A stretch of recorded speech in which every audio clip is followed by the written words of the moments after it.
नमो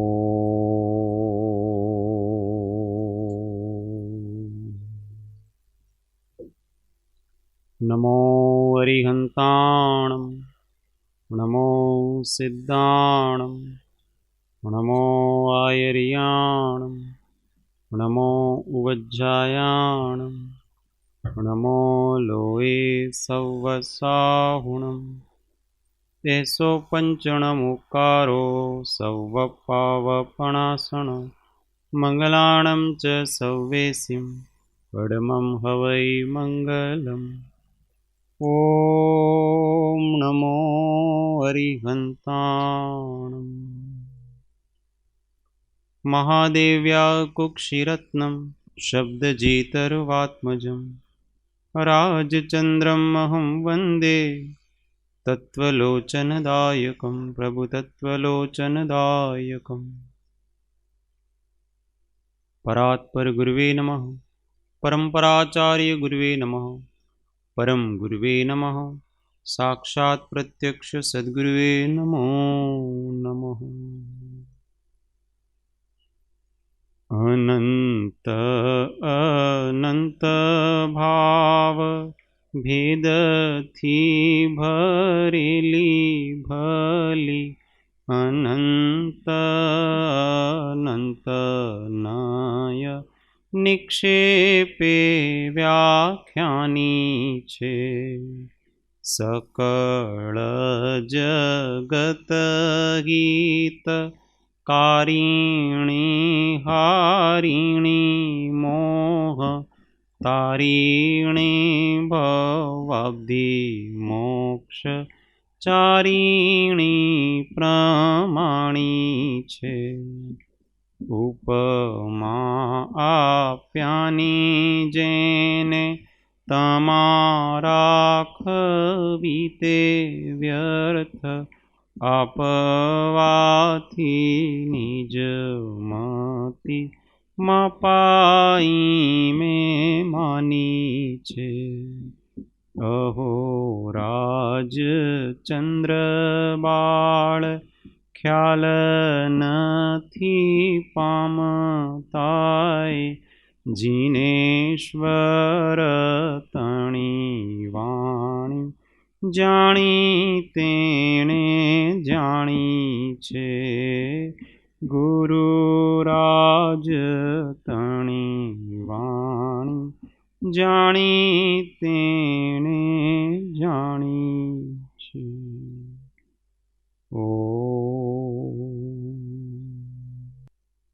जय सद्गुरुवंदन। जय जय। तत्व चर्चा में श्री आत्मबोध शतक गाथा 37 37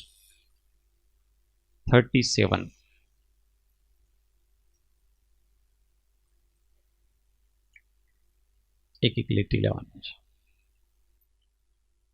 इच्छा की उत्पत्ति होना भव दुख का ही वर्धन है। उत्पत्ति होना भव दुख का ही वर्धन है। इच्छा की पूर्ति हो जाना राग भाव का बंधन है। इच्छा की पूर्ति हो जाना राग भाव का बंधन है। इच्छा की पूर्ति ना हो तो द्वेष भाव हो जाता है। इच्छा की पूर्ति ना हो तो द्वेष भाव हो जाता है। इच्छाओं का दास आत्मा भवन में खो जाता है। इच्छाओं का दास आत्मा भवन में खो जाता है। इच्छा की उत्पत्ति होना भव दुख का ही वर्धन है। इच्छा की पूर्ति हो जाना राग भाव का बंधन है। इच्छा की पूर्ति ना हो तो द्वेष भाव हो जाता है। इच्छाओं का दास आत्मा भववन में खो जाता है। इच्छाओं का दास आत्मा भववन में खो जाता है। એકદમ ચોંટ લાગે છે એવી વાત કરી છે। इच्छा की उत्पत्ति होना भव दुख का ही वर्धन है। साइंस बताया सारा। इच्छा की उत्पत्ति होना भव दुख का ही वर्धन है, अर्थात इच्छा पैदा होना उससे संसार के दुख का बढ़ना है, अर्थात संसार बढ़ना है। कैसे संसार बढ़ता है? क्योंकि इच्छा स्वयं में ही दुख रूप है। इच्छा का स्वरूप ही दुख है, क्योंकि दुख नाम किसका है? आकुलता का। मोक्ष मार्ग प्रकाशक में आएगा ये। दुख किसको कहते हैं? आकुलता को दुख कहते हैं, निराकुलता को सुख कहते हैं। अब कोई भी प्रकार की इच्छा हो तो उससे आकुलता होती है कि नहीं होती है? होती ही है, विकल्प जागते ही हैं। अच्छी और बुरी दोनों इच्छाएं हैं, वो व्याकुलता वाली ही है। और जब इच्छा नहीं हो तो ही व्यक्ति निराकुल होता है। किसी व्यक्ति को पैसे कमाने, उसके लिए नौकरी लेनी पड़ती अथवा जो भी काम धंधा करना पड़ता है, उसको इच्छा हुई पैसा कमाने की। जब से इच्छा हुई तब से वो व्याकुल है।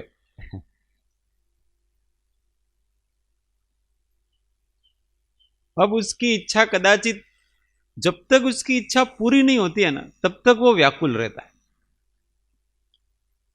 और जब इच्छा पूरी हो जाती है तो वो आगे के स्टेज पे आता है। इच्छा की पूर्ति हो जाना राग भाव का बंधन है। जब उसकी इच्छा पूरी हो जाती है तो उसने जो कमाया है उसके ऊपर उसको राग हो जाता है, आसक्ति हो जाती है। बड़े मेहनत से कमाया है, किसी को कहते हैं ना कि भाई थोड़ा दान दो, थोड़ा दान पुण्य करो तो थोड़ी अगली गति तो कम से कम पर हो तो सुधरेगा। तो कहेगा हम दान क्यों दें, हमने अपनी मेहनत से कमाया है। ऐसे कोई फोकट में थोड़ी कमाया तो हम दान दें। तो जो हमने मेहनत करके पाया है उससे हमारा राग हो जाता है। हाँ, राग स्वाभाविक हो गया ना। देखो, पैसा खर्च करने में बेटे को हिचक नहीं होती है, बाप को हिचक होती है। क्यों होती है? क्योंकि बाप ने कमाया है, उसने मेहनत की है। जो जिस वस्तु के लिए मेहनत करता है उस वस्तु का महात्म्य उसको आता है और वो उससे आसक्ति हो जाती है। इतना मेहनत करके यार मैंने इसको इकट्ठा किया है, ऐसे कैसे जाने दूं। और बेटे ने तो कुछ मेहनत की नहीं है ना, इसलिए वो तो पैसे उड़ाता रहता है। जो मेहनत करता है उसको आसक्ति हो जाती है, और आसक्ति हो गई तो फिर उसमें राग भाव हो जाता है, फिर वो छूटता नहीं है उससे। ये संसार का स्वरूप है कि पहले तो इच्छा की उत्पत्ति होती है, वही दुख रूप है। और पुण्य के योग से अपनी इच्छा के अनुसार हो गया। सबका अपनी इच्छा अनुसार होता नहीं है। इच्छा अनुसार होने में पुण्य बल चाहिए, पूर्व का, श्रम नहीं, मेहनत नहीं। बहुत से लोगों का ऐसा भ्रम है कि मेहनत करने से हमको कुछ मिलता है। हमने मेहनत की इसलिए हमको ये वस्तु मिली। तुम भी मेहनत करो तो मिले। तो कोई भी वस्तु की प्राप्ति होने में मुख्य भूमिका उसके प्रारब्ध की है, परिश्रम की नहीं है। ऐसा वस्तु का स्वरूप है। एक जैसी मेहनत सब लोग करते हैं, सबको एक जैसी उपलब्धि नहीं मिलती है। अगर श्रम से ही मिल जाता तो सबको एक जैसी उपलब्धि नहीं मिलती है। एक जैसी श्रम सब करते हैं। किसान है, 10 किसान है, 10 किसानों ने अपने खेत में एक ही आकार का प्रकार का इतना ही खेत है, उसमें 10 ने बीज बोए, 10 ने वही मेहनत करी, खाद दिया, सब किया, पर 10 में अनाज एक जैसा पैदा नहीं होता है। क्यों नहीं होता? क्योंकि जो मिल रहा है ना वो उसके प्रारब्ध का मिल रहा है, मेहनत का नहीं मिल रहा उसके। मेहनत का और कर्म से ही अपने को सब मिल जाता। तो देखो, एक बालक है, उसने राजा के घर में जन्म लिया। एक बालक ने झोपड़ी में गरीब के घर जन्म लिया। और राजा के घर में जन्म लेने वाला बालक है, बिना मेहनत के वो राजकुमार हो गया। कोई कर्म किया उसने? कुछ भी कर्म नहीं किया अभी तो उसने, बिना मेहनत के राजकुमार हो गया। और जन्मदिन बड़ा उत्सव महोत्सव मनाया जाता। और जो ये गरीब के घर में जन्म लेता है, झोपड़ी के, वो बिना कर्म किए गरीब हो गया, उसको खाने को भी नहीं मिल गया। मेहनत कहां आई? इसलिए मुख्यतः हमेशा अपने पूर्व कर्मों का फल है ये सारा। वर्तमान में जो जो मिल रहा है वो सब अपने पूर्व कर्मों का, भावों का फल है। उस भाव के अनुसार कर्म बंधता है, उसके अनुसार हमको उसका जो भी रिजल्ट है, सुख दुख की सामग्री वो मिलती है। मेहनत करने से कठिन लगता है जरा, इस बात को स्वीकार कर पाना बड़ा कठिन है। तो फिर मेहनत किस काम की? मेहनत क्यों करते हैं? तो मेहनत किए बगैर तो कोई रहता, आपके अंदर भाव जागता है ना, इसलिए मेहनत करते हो। कुछ करने की इच्छा जागी तो उसके अनुरूप श्रम अपने आप हो जाता है, करना नहीं पड़ता उसके लिए। अपने आप व्यक्ति हाथ पैर मारेगा, उसका नाम मेहनत है, हाथ पैर मारने का नाम। पर जो मिल रहा है ना वो तो अपने अंदर भाव किए उसका मिल रहा है। क्योंकि कर्म किससे बनता है?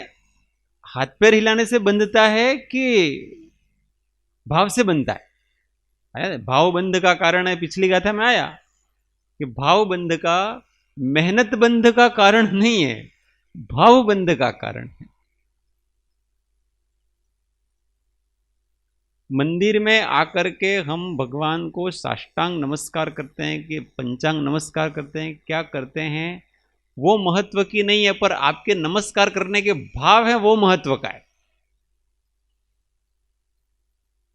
कोई दूसरा नमस्कार कर रहा है और वो करते करते अपने में उसके देखा देखी कर लिया,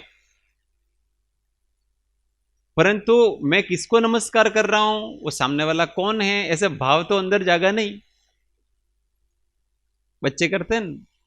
मैं कन्नालम था तो एक छोटी सी बच्ची थी पुजारी की, तो वो, मैं जैसे ही दरवाजा खोलता है ना तो थोड़ा सा आगे तलहटी में मंदिर था, मैं मंदिर जाता तो वो तैयार खड़ी रहती। मेरा टाइम फिक्स था, इस टाइम पे ये सुबह दरवाजा खोलते हैं और इस टाइम पे शाम को दरवाजा खोलते हैं।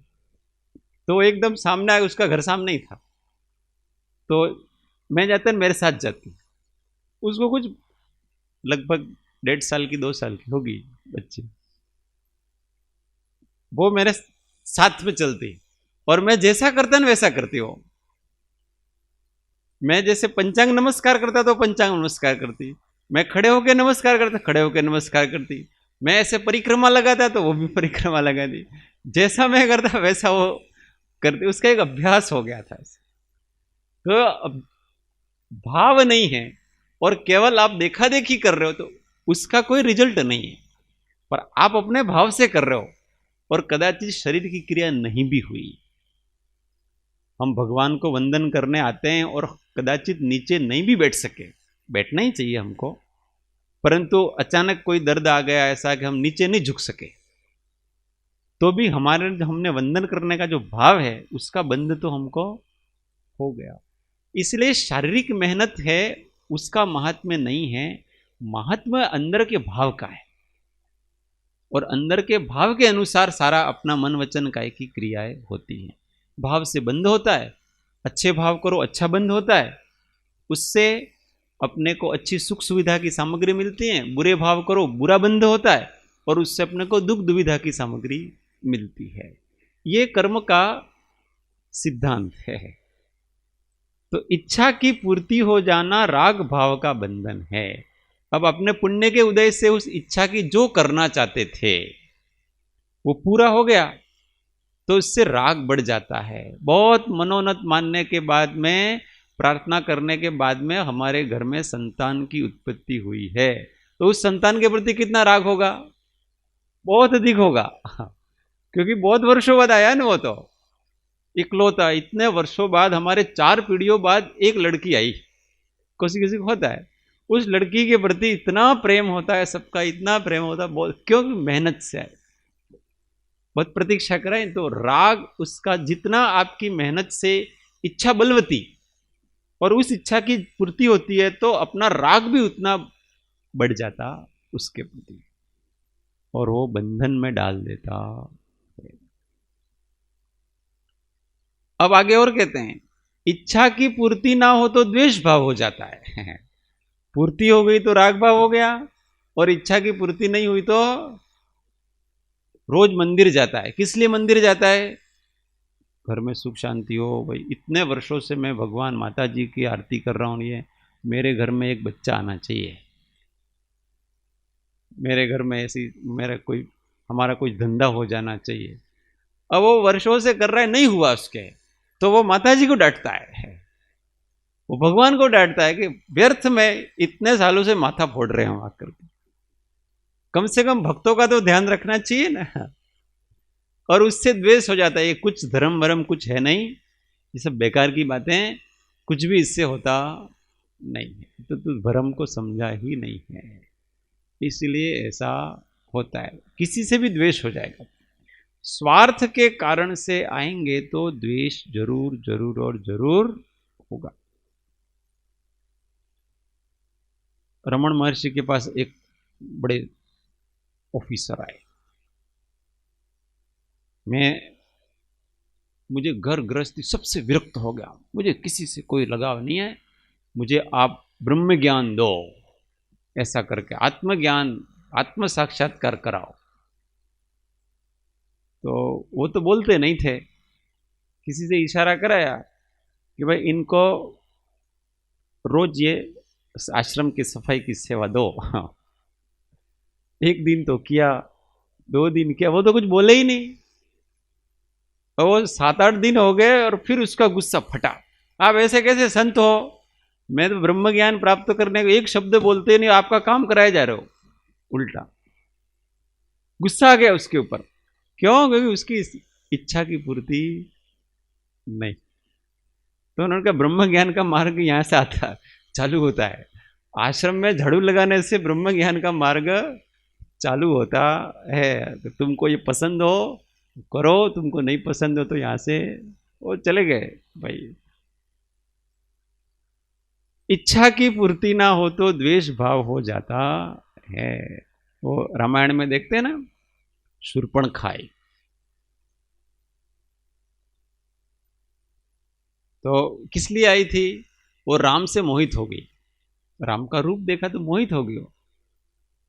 तो पहले तो उसने बड़ी प्रेम की बातें की, बहुत अच्छे हो ने, तुम बहुत सुंदर हो ने, और वो भी रूप बदल के आई, विद्याधर थे वो रूप बदल सकते हैं। फिर राम समझ गए उसके भाव को, इसके अंदर कोई ना कोई कुटिलता है। तो उन्होंने कहा कि भाई आपका क्या प्रयोजन है? तो उसने प्रयोजन कहा कि आप मेरे से विवाह करो। तो उन्होंने कहा कि हम तो विवाहित हैं और हमारा तो प्रण है कि हमारे तो दूसरी पत्नी नहीं होगी। इतने में वो सीता जी बाहर आ गए तो देख गई, सीता जी के प्रति ईर्ष्या होने लगी उसको। अब कहा कि फिर वो लक्ष्मण जी आए, तो ट्राई करके इनके ऊपर देखते हैं। इनके ऊपर तो हमारी कुछ चली नहीं, इनके व्यभिचारी स्त्रियां होती है, इसके क्या है, कुछ नहीं। तो राम जी ने कहा कि वो भी प्रयत्न करके देख लो, तो उसने वहां भी प्रयत्न करके देख लिया, पर वहां भी कुछ मिला नहीं, तो उनके प्रति बहुत द्वेष हो गया, दोनों के प्रति। और ये सारी लड़ाई की जड़ है ना, वो शूर्पणखा है। फिर उस शूर्पणखा, इस सारी लड़ाई की जड़ है ना, वो शूर्पणखा है। क्यों? क्योंकि उसके प्रेम के प्रस्ताव को स्वीकार नहीं किया राम लक्ष्मण ने। फिर उसने भिड़ाया रावण को जाकर के कि उसके वो दो सन्यासी है, उसकी इतनी अच्छी सुंदर पत्नी है, उससे सुंदरी तो कोई है ही नहीं, और वो रावण के महल में नहीं हो तो क्या रावण का जीना, इसलिए रावण भी चढ़ा और फिर सारा अनर्थ उसने किया। तो ये इच्छा की पूर्ति नहीं होती तो क्या होता है? द्वेष हो जाता है। अभी जिससे विवाह करना चाहती थी, अब उसको मरवाना चाहती। कितनी जबरदस्त बात है ये। इसलिए इच्छाओं को दबाओ। जहां पर अधिक प्रेम होगा ना, वहां पर घृणा भाव भी अधिक होगा। कल वो अंजना सती वाली बात तो बताई थी, बहुत अधिक प्रेम था तो वो बहुत अधिक घृणा में बदल गया वो प्रेम। इसलिए किसी से बहुत अधिक स्वार्थ वाला प्रेम मत करो। निस्वार्थ प्रेम जितना करो उतना कोई दिक्कत नहीं, पर स्वार्थ वाला प्रेम कभी बहुत अधिक करना नहीं तो द्वेष में बदल जाता है। सावधान। इच्छाओं का दास आत्मा भव वन में खो जाता है। इच्छाओं का दास बन करके ये भव रूपी वन में, जंगल में यह आत्मा खो जाता है। प्रत्येक दुख का कारण इच्छा है। तन्नाय दुखम। महात्मा बुद्ध ने 7 साल तक घोर तपस्या की और उन्होंने 4 ही चीजें निष्कर्ष रूप में निकाली। उसमें पहली चीज ये निकाली उसने, तन्नाय दुखम।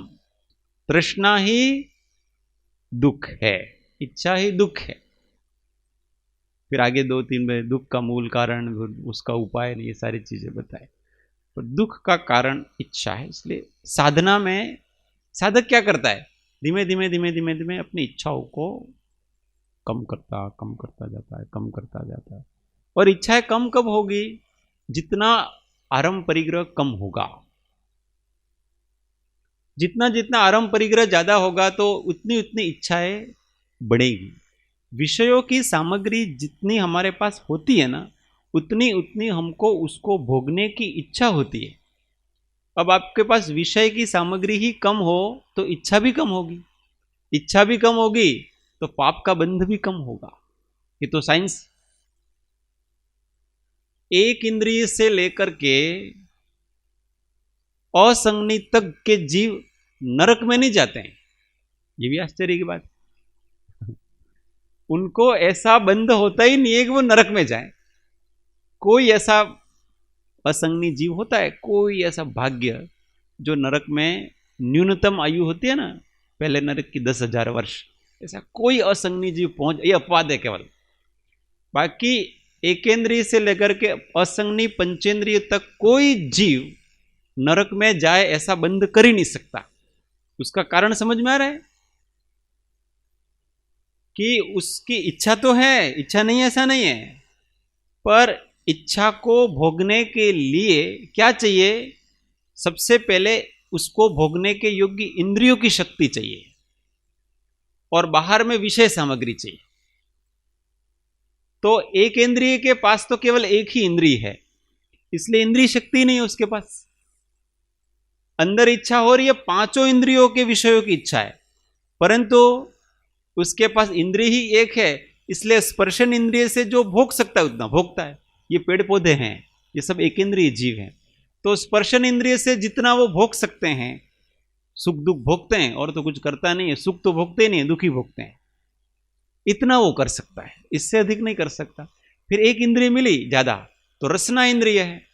अब थोड़ा ज्ञान खुलता है, ज्ञानावरण का क्षोभशम होता है, तो रसना इंद्रिय के द्वारा भोगता है उसके विषय को। ऐसा करते करते करते असंगनी तक तो बिना विचार के केवल कर्मफल चेतना रहती है उसके, तो वो भोगता जाता है। मैं ये कर रहा हूं, मेरे को पाप लगेगा, मेरे को करना चाहिए कि नहीं करना चाहिए, इस प्रकार का कोई विचार वहां पर असंगनी पंचेंद्रिय तक नहीं है। असंगनी का मतलब होता है बिना मन वाले। फिर मन मिलता है, तब जाकर के पांचों इंद्रियां मिल गई उसको, और फिर मन मिल गया। अब वो सारे के सारे इच्छाएं हैं, वो भोग हैं, अब वो बुद्धिपूर्वक करता है। अभी तो अबुद्धिपूर्वक ऑटोमेटिक उसका हो रहा था, तो ज्यादा कर्म बंद नहीं हो रहा था उसके।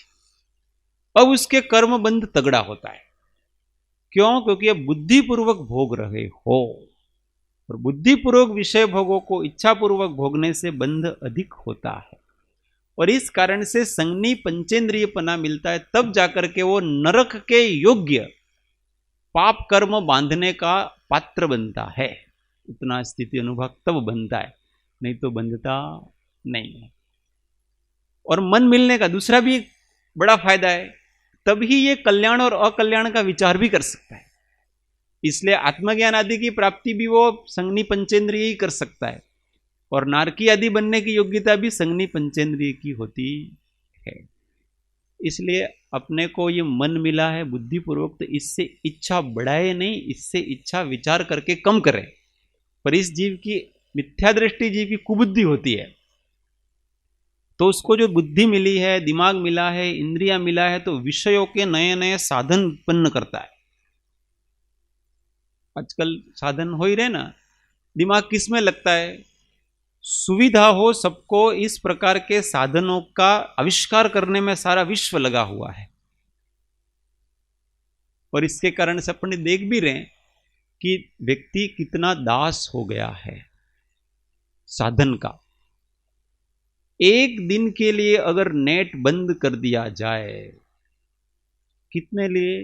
केवल एक दिन के लिए। बहुत से तो डिप्रेशन में आकर के आत्महत्या कर लेंगे।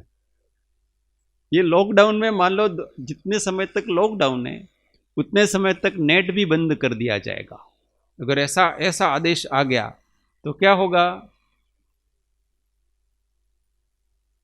कितने लोग मर जाएंगे? कोरोना से नहीं, नेट के अभाव में मर जाएंगे, क्योंकि दास बन गए, रह ही नहीं सकते इसके बिना। तो ये जितने जितने साधन आ रहे हैं, वो सारे के सारे, टीवी भगवान हो कि नेट भगवान हो कि मोबाइल भगवान हो कि कौन कौन से भगवान है, अब तो बड़े बड़े भगवान आ गए, सारे दास बना के रखा है सबको। शांति से 10 मिनट नहीं बैठ सकते। वो मोबाइल है ना हाथ में, फट फटा फटा फटा।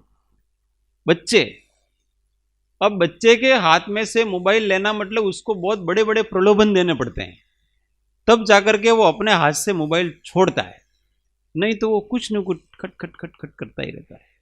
अपने को तो, मुझे तो आता ही नहीं कुछ। वो छोटी बच्ची घूमती है ना, उसको सब आता है। मेरे को आश्चर्य लगता है, वो उसमें से निकाल करके कार्टून देखेगी, मेरे को मुझे पता ही नहीं पड़ता यार कहाँ से निकाला उसने, और वो 1 सेकंड में निकालती हो।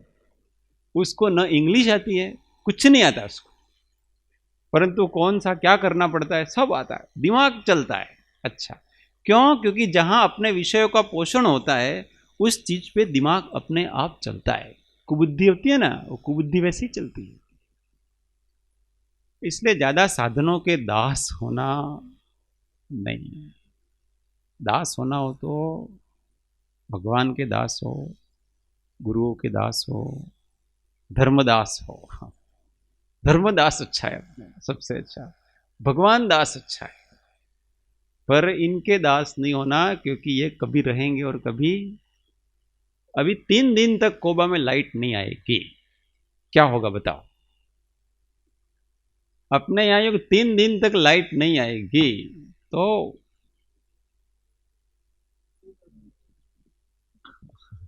और डीजल मिल नहीं रहा है, जनरेटर चालू नहीं होगा, तो क्या किया जाए? अब कल्पना करने जैसी वस्तु है रीटा बहन के। कल्पना करने जैसी वस्तु है ये, सबकी बात है तो, कि कितना पहले जैसे लाइट थी नहीं, लोग जी रहे थे ना, तो भी जी रहे थे। कैसे जीते होंगे वो? आज भी जीते हैं बहुत से लोग, शांति से जीते हैं, मजे से जीते हैं। पर जिसके लाइट की हैबिट पड़ गई है, वो लाइट के बिना वो दास हो गया उसका।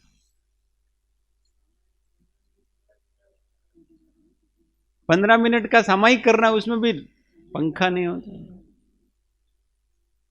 कितनी चीजें, वास्तव में व्यक्ति को पीछे मुड़ के सोचना चाहिए कि हम कहां जा रहे हैं, और ये तो जरूरी है, ये तो जरूरी है, ये तो जरूरी है, यूं कर करके हम दास हो रहे हैं। और जरूरी तो कुछ भी नहीं है ना। जितनी जरूरत तो अपने मन की है, आप जितनी बढ़ाओ उतनी बढ़ती है, जितनी घटाओ उतनी घटती है। अभी यहां स्वाध्याय में बंद रखेंगे पंखे, आधे घंटे का पौने घंटे तक रोज बंद रखेंगे, तो कोई बात नहीं, बंद रखो। केवल एक मन बना लिया आपने कि अभी पौना घंटा बिना पंखे के बैठना है, बैठ सकते हैं आराम से, पर वो मन ही नहीं बनता है। मन क्यों नहीं बनता है? क्योंकि साधन सामग्री अपने यहां हाजिर है। तो विषय जब सामने होता है तो उसको भोगने की इच्छा होती है। जब विषय सामने ही नहीं हो तो भोगने की इच्छा नहीं होती है। इसीलिए विषयों का परिचय मत करो। अपने घर में वो साधन सामग्री इकट्ठी ही नहीं करना। बड़े महापुरुष होते हैं जो साधन सामग्री होती है तो भी उपयोग नहीं करते हैं। ये तो महापुरुष होते हैं, इतना कंट्रोल सब में नहीं होता है। सामान्य लोग तो विषय सामग्री होती है तो उसको कहीं ना कहीं भोग लेते हैं। इच्छाओं का दास, थोड़ा थोड़ा अभ्यास अपने को करना चाहिए। और ऐसे मोक्ष का विचार करके नहीं करें तो दूसरा विचार करके भी करें, परिशोषण करना, कि वो झोपड़ी में जी रहा है, वो भी दोपहर के 3 बजे उसकी झोपड़ी में सीधा प्रकाश आता है, और अपने जैसी छत नहीं है उसकी। उसके तो वो झोपड़ी में वो घास लगाई हुई है और वो केलू क्या होता है ना, ऐसा है, और उतना ऊंचा भी नहीं है, बहुत नीचा होता है। वो तो अपना सिर छू जाए ऐसा। हम तो ऐसे पहले घूमते रहते थे, आज भी हैं। वो व्यक्ति कैसे जीता होगा? हाँ। तो मुझे अनुपम मोक्ष प्राप्त करना है, मुक्त प्राप्त करना है, तो मैं 1 घंटे बैठ करके ऐसे सामायिक नहीं कर सकता है। कितना कर्म का क्षय, वो विवशता से सहन कर रहा है, उसको सहन करने की इच्छा नहीं है। अभी उसको आप भोग सामग्री दे दोगे तो मजे से उपभोग करेगा, पर हमको कर्म क्षय करने के लिए ये करना है, और उसका फल अनुपम है। एक साधु में और एक अभावहीन गरीब में यही तो अंतर है। एक अभावहीन गरीब है, उसके पास भी कुछ नहीं है, और एक साधु सन्यासी है, उसके पास भी कुछ नहीं है, पर इसने तो इच्छाओं का त्याग किया है। इसको कुछ चाहिए नहीं, उसको सब कुछ चाहिए, इसलिए वो दुखी है गरीबी के कारण। और ये कुछ नहीं है तो बादशाह के जैसा सुखी है। तो बात तो एक मन की इच्छा की रही। इसने इच्छाओं का निरोध कर दिया तो मजा है, मौज कर रहा। ऐसी इस इच्छा के ऊपर हम जितना विचार करेंगे, जितना विचार करेंगे, जितना विचार करेंगे, उसकी इन इच्छाओं की भयंकरता हमको पता चलेगी। आरंभे तापकान प्राप्ता अतृप्ति प्रतिपादकान अंते सुदस्तजान कामाम कह सेवते सुधि। ये इच्छा क्या करते? आरंभे तापकान प्राप्ता। आरंभ में तो अनुताप, जैसे इच्छा पूरी होती है ना, मतलब इच्छा उत्पन्न होती है तो बहुत अधिक दुख संताप होता है, आकुलता व्याकुलता, ये चाहिए मुझे, क्यों नहीं मिल रहा है, कैसे भी करके मैं लूंगा। और फिर क्या होता है? अतृप्ति प्रतिपादकान। जब उस इच्छा की पूर्ति हो जाती है तो तृष्णा भाव बढ़ता है, अतृप्ति होती है, और अधिक चाहिए, और अधिक चाहिए। उस दिन खाया था बहुत अच्छा लगा, आज फिर से, हाँ, फिर 2 दिन बाद आज फिर से, फिर कंटिन्यू हो जाता है वो वस्तु। अतृप्ति प्रतिपादकान, ये सही, ये एकदम सही है और वैज्ञानिक वस्तु है, ये सबके अनुभव में आ जाता है ये चीज। और फिर क्या होता है? अंते सुदुस्त्यजान कामान। अंत में उसको बड़ी ही कठिनाई से त्याग सकते हैं।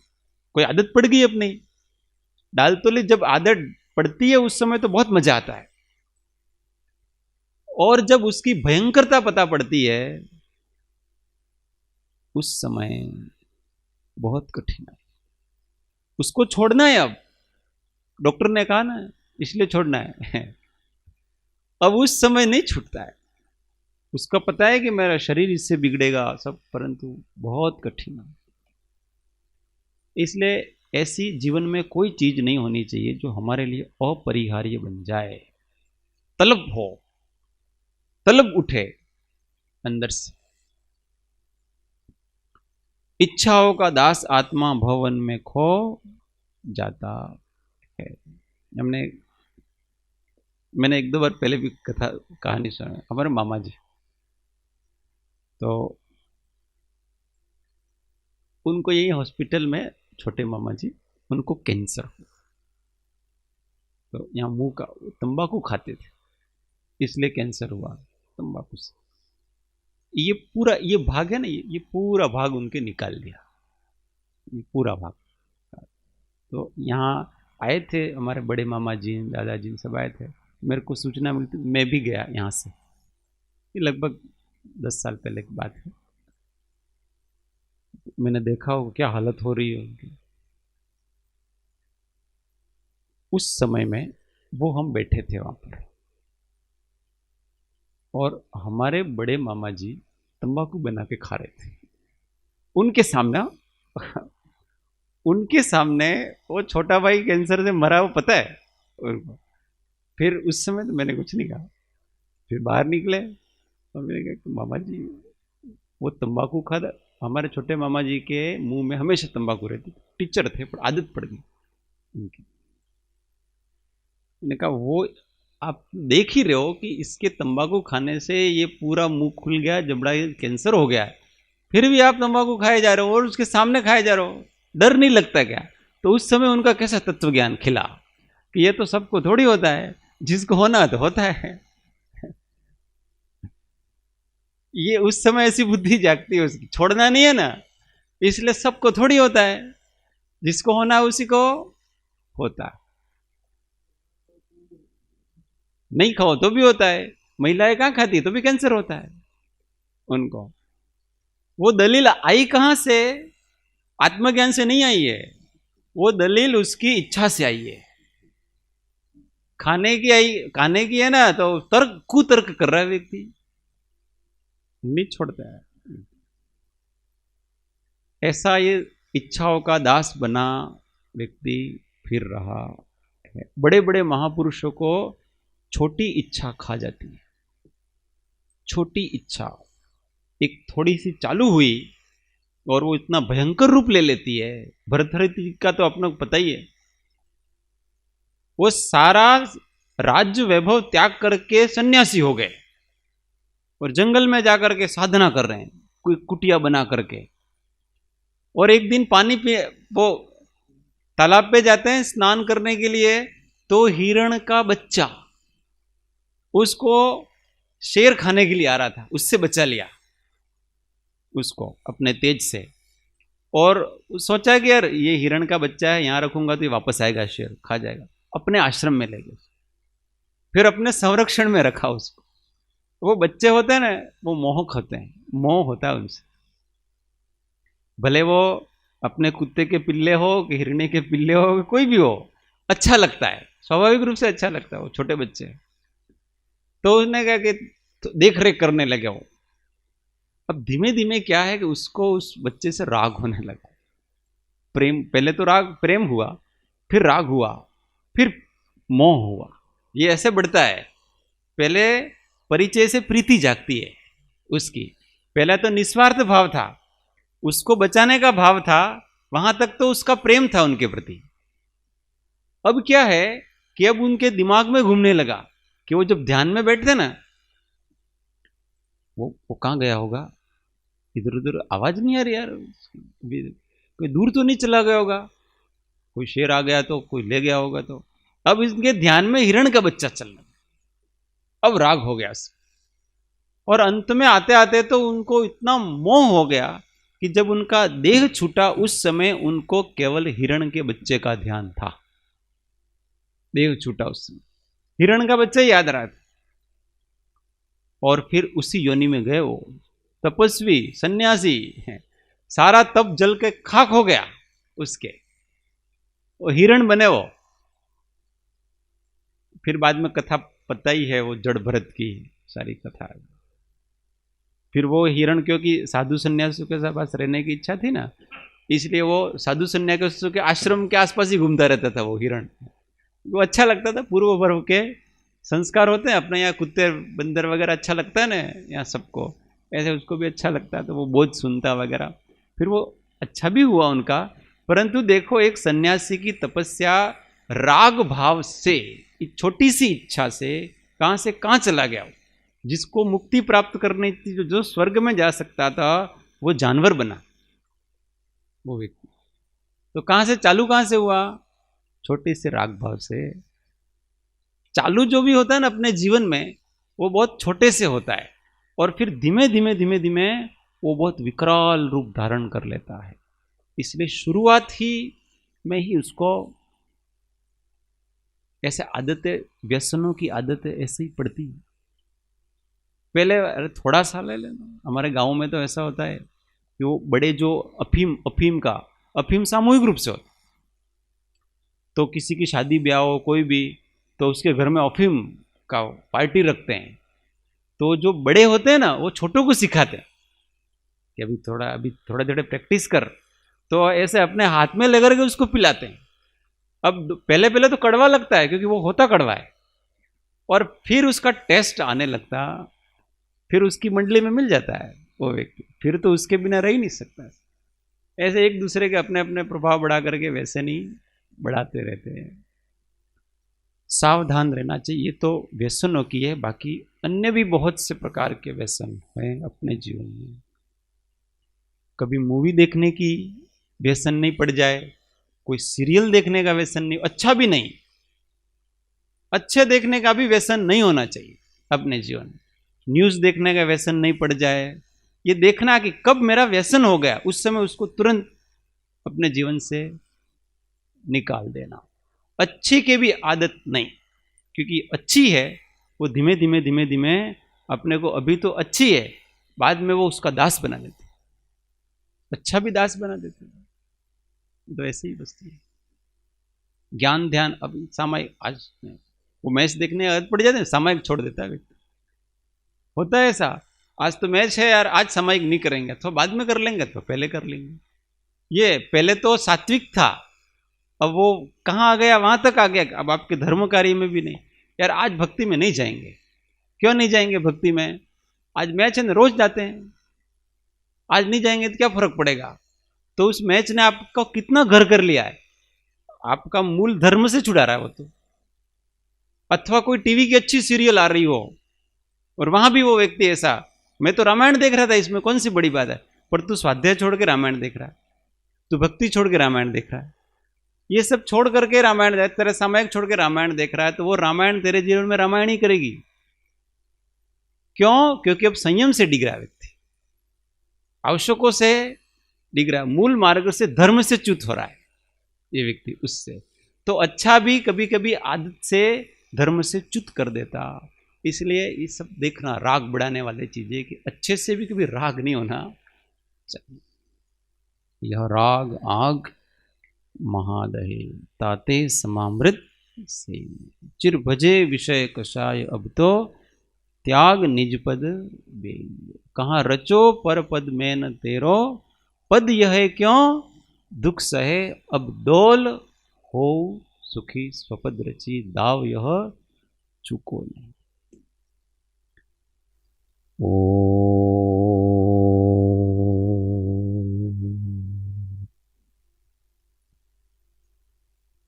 सुखधाम अनंत सुसंत चहि, दिन रात्र रहे ध्यान महि, पर शांति अनंत सुधामय, प्रणमो पद तेवर तेज, ओ प्रणमो पद तेवर तेज।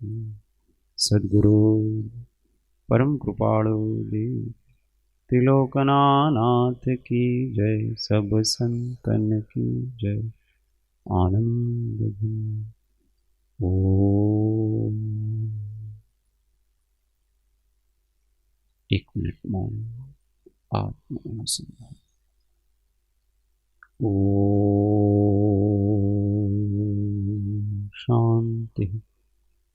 शांति शांति। जय सद्गुरु।